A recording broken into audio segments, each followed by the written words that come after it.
Hello and welcome, I'm Adele, and of course today is Heresy Thursday. So what does GW have in store for us today? Well, it is the HERESY axe, or, it's a Sons of Horus upgrade. Now, my first thought about this is when I see axes, always, straight away, I think Sons of Horus. Not someone with a Viking theme, like the Space Wolves. Or someone who's, big on berserkers like the World Eaters. No, mine's the one that has predominantly produced good swordsmen like the Sons of Horus. Anyway, so this is what you get is, again, it's actually, I'll tell you what, I'll be honest with you. Let's start on a positive note. I'll be honest with you. If this was released as just a upgrade for everyone to use, I think, yeah, actually this isn't too bad. Okay, axes are cool. They add an additional power weapon to what you need, and they're pretty cool. And you got the amber pattern bolters with it, and 6 Bane Strike bolters with deadly armor-piercing rounds, mysterious ammunition, which is a gift from the Alpha Legion. Okay, so it's not too. If it was for everyone, that would be pretty cool. It's not bad. It would be a nice filler release until we actually get the Assault Marines. Because everyone knows we need close combat weapons desperately in Horus Heresy. It's something we do need, and we need them in plastic. These are in resin, and that's okay. I can get past that. It's not too much of an issue. But, like I said, these are for Sons of Horus. Now, so when looking at this, I did stop and think, okay. Let's look at who can use them. Now, I had to look at the Liber Hereticus first, just to see what Sons of Horus could use them. And we got the Assault Squad, which of course can use one for every 5, can have it including the Sergeant, so that's 3 in an Assault Squad, because it replaces your power weapon. And you got your Veterans, and you have your Reavers. So you got a fair few there as well, who can use it, as well as anyone else who has a power weapon. That's the rules. So I'll read the rules here. Any model with the Legion Astartes Sons of Horus special rule may exchange a power weapon for the weapons listed here as a Carceran power weapon for no additional cost. Okay, so it's also a free addition to do. Well, actually, it's not. That's something else. It's not actually a free add-on because you are having to pay for a power weapon up front. You're still paying the 5 plus. If it's you're still paying the extra 5 points for the power weapon because it's replacing that. So this got me thinking. Is it actually worth you taking? Because, well, is it? Now, the rules for a Carceran Power Axe.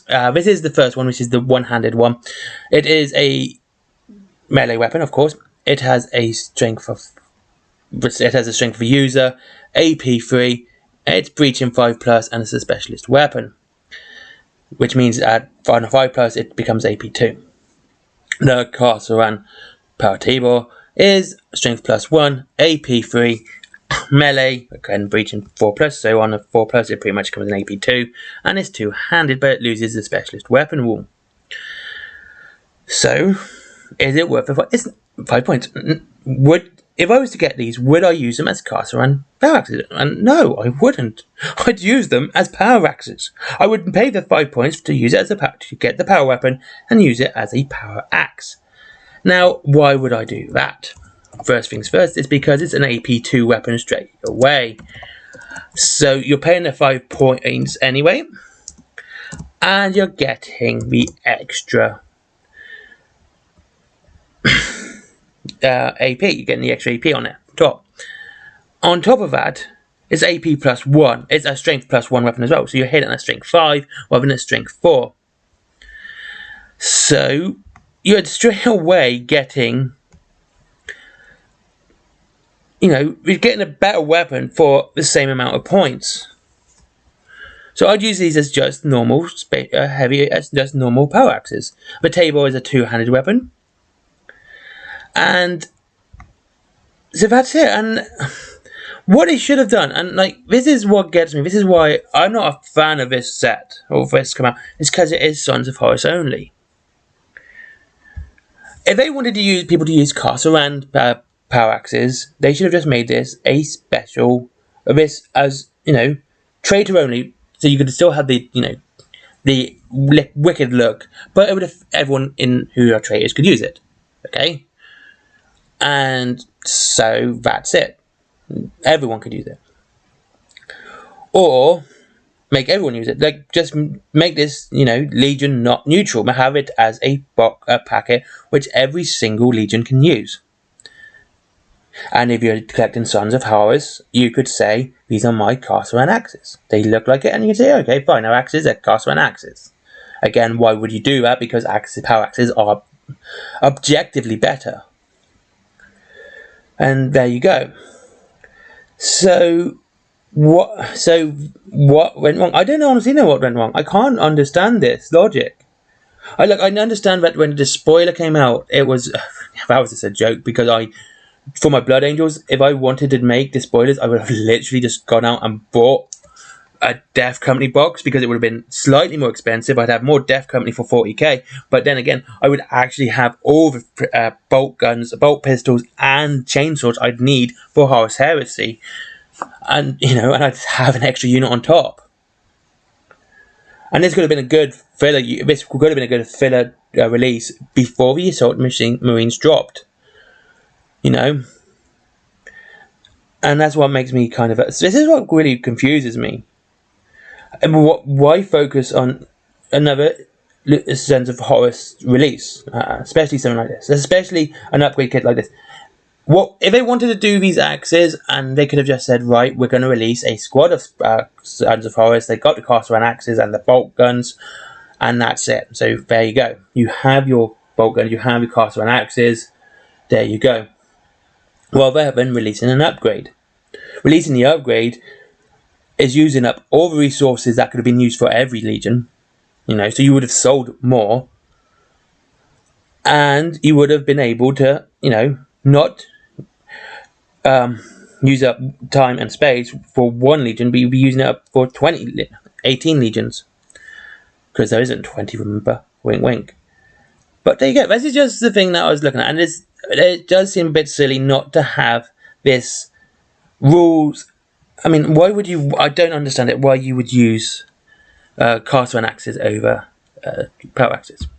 And just to be clear, because of course the Casaran axe does have the specialist weapon rule, it doesn't really do much. So here we go. Specialist weapons, this is page 247 of the rulebook. A model fighting with this weapon does not receive a +1 attack for fighting with 2 weapons, unless it is armed with 2 or more melee weapons with the specialist weapon rule. The additional weapon does not have to be the same weapon as the one used to attack, but it must have the same specialist weapon rule in order to grant an additional attack for fighting with 2 weapons. Which means the fact that if you're going to take the Casaran axe instead of a power axe, you take another set of melee weapon, like a chainsword, and that chainsword doesn't have a specialist weapon rule, you do not get an extra attack. However, if you take a power axe without the specialist weapon rule, according to it, I might be wrong, but I just read it out there, you would gain the additional attack for having the chainsword as well. Oh yeah, I'm going to let that sink in onto why would you buy this set. The Casaran axe is probably... it costs the same amount of points as a power axe. It is not as good at all. It objectively is worse than a power axe. If you were to get this, I would just use it as a power axe, because you're paying the same points, you're doing everything the same, but you're getting a +1 of strength, you're getting a better AP, just a better weapon. Anyway, thank you very much for watching on Heresy Thursday. I don't know what went wrong here, because honestly, this should have been just an upgrade for everyone to use, rather than just Sons of Horus. But because it's the Casaran and it's to do with Siege of Catonia, we apparently have to deal with this. This just seems to be a waste of everyone's time. But, people are defending it, because of course they are. Thank you very much for watching. Have a great day. I'll see you all again soon. Wayland Games, of course, down below if you want to save money on your Warhammer or your Horus Heresy. Forbidden Planet if you like comics. My comic if you want to read something scary and gory. And, of course, there's my merchandise, which I do by myself. And Patreon. But as always, treat yourself to something nice before you treat me to something. And I'll speak to you all again soon. Bye bye.